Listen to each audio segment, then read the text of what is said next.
Now from here, if I pull the elbow in, he's turning. If I'm going to do it with a little bit more force, it's going to involve my right foot, which is under the right hand. So I'm moving with my foot. So cross hold, the cross feet, moving together.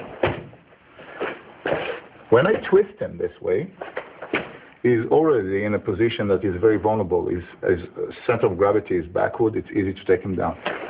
So what I do here, I'm pulling, and now I can grab his nose and pull back, or grab his hair and pull back, or hit his nose and take him back. To assist, I'm kicking also the back of his knee, just to buckle him a bit. So it's from here to here. Let's see that one more time, in slow motion.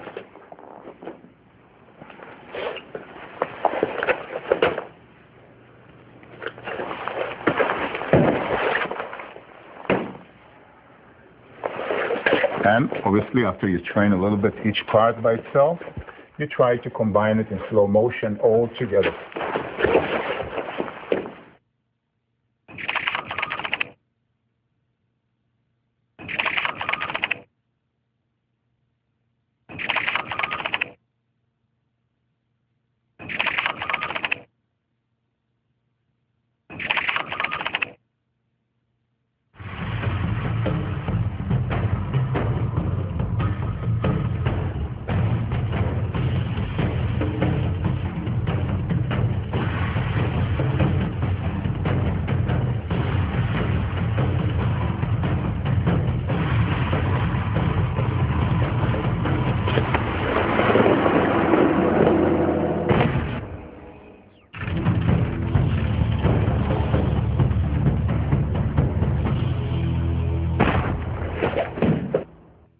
Another option that we have is basically hit the groin, take him with the elbow lock.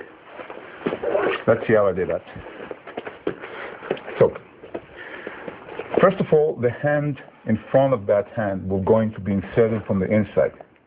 I want to grab the wrist as close as I can to my lapel. In order to do that, it will be impossible to stay in this position and try to grab. So what I do, I'm actually pivoting my shoulders. Now I can hold. From here to here. When I have that, now you can see that it's easy to get to his groin with the other hand. This is going there. From here to here. So I'm having that motion. This hand continues now underneath the elbow. I'm actually not just placing it there, I'm pulling toward me.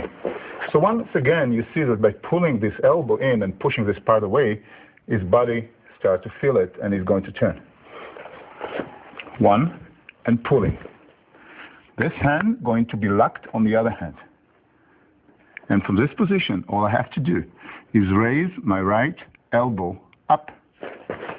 Take him down. No strength involved. It could be a huge man. If you do it properly, he's going to fall. So, one. Let's pay attention now to the legs and the hips pivot. As you can see, while I'm moving my arms, I'm actually pivoting with my legs. My weight will be mostly on the heels when I pivot. So I'm pivot to one direction and coming back later to here.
going to deal now with a sucker punch, a hook punch. My student Kevin will be demonstrating the hook. First, show them what's hook look like. To the camera, yeah. It can come in very wild way too, as a wild shot, as a sucker punch, somebody turning and coming to you, and that could be very dangerous. But it's travel in a semicircle motion. What we want to do now is basically shifting block. What I'm doing, I'm using my elbow to shift his traveling hand. So I'm not squaring to him, I'm standing sideways to him. And as he comes forward, this is the elbows of lifting up and basically pushing his elbow in. While I'm doing that, I'm grabbing his wrist with the other hand. I want you to see it from the front so you can see the shifting. And I'm going to be on my knees. You can see it right there. As it's traveling forward, this is going to shift it in, and I grab here. Now, as soon as you do that, you have a full control. What you want to do is to swing by shifting and shuffling behind him. This is the position that I am now. His arm becomes 90 degrees. This is exactly the position that we learn how to avoid by grabbing the t-shirt now. As more I lift here, as more pressure is going to feel on his shoulder. He tried to trap his shirt, it was too late for him. Now, in order for me to take a big person down, I can take him from here because I'm strong, but some people will not be able to. So what you want to do is continue shifting. You're just moving in a semicircle to the other side, pushing the head. Usually it's a punch here. If they have hair, we grab the hair, moving to the front, and now pay attention. Let's say I don't have any strength, and I want to pull the arm. I'm just going back with my legs. The pressure happening. Resting on his head, putting my hand on his elbow, and bend. The pressure is very strong. Let's see that one more time. After you block, and it's shifting block, you grab the wrist together. Moving behind him. Lifting up. As you turn, pressure here. And from here I start pulling, keeping distance from him. Sit on his head, and the pressure is there.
We're going to deal now with a straight punch. When straight punch coming to your face, staying in the same square with him would be a big mistake. Obviously, if you're a boxer, you try to block and go in. We are not dealing as a boxer against boxer, or as a Muay Thai against Muay Thai, or even as a Jiu-Jitsu against Jiu-Jitsu. We just become nasty as much as possible. So what we do is we're shifting ourselves to the side and trapping the hand. Shifting the hand to the side, meaning we're just turning and blocking the hand from the outside. In order for you to do that, all you have to focus on the front foot, your front foot. When he's coming in, I'm stepping out and turning my foot. By turning my foot, this angle, I'm turning my shoulder. This is going to help me to be out of the punch, especially if I push the hand aside. Here I am. Come right to my face. Right to my face. Don't worry. Here I am. Right to my face. So, you see, it's force traveling forward. I don't want to stop this force. I like this force. I want to take advantage of that. So what I do is I'm not just shifting the hand, I'm actually let it continue over there.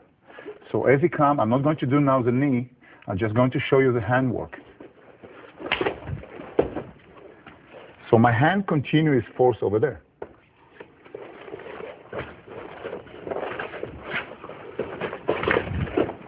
Just shifting over there. Now, depends on his height. If he's a tall man, I'm going to give the knee to the groin. If he's a short person, I'm going to the solar plexus as I got him just before. Solar plexus right here. And this could be just as damaging. So because of the height differences, I will show you to the solar plexus. As you come here, the back foot going right here to the solar plexus as I'm pulling with my hand.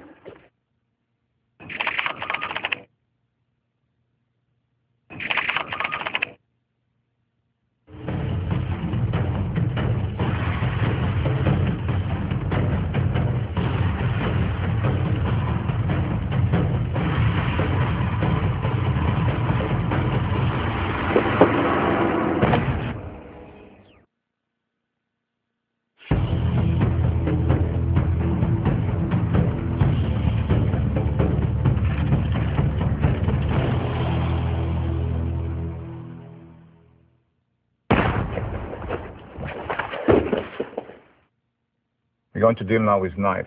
And as you remember from level 1 and 2, when somebody grabs a knife, it's extremely dangerous weapon.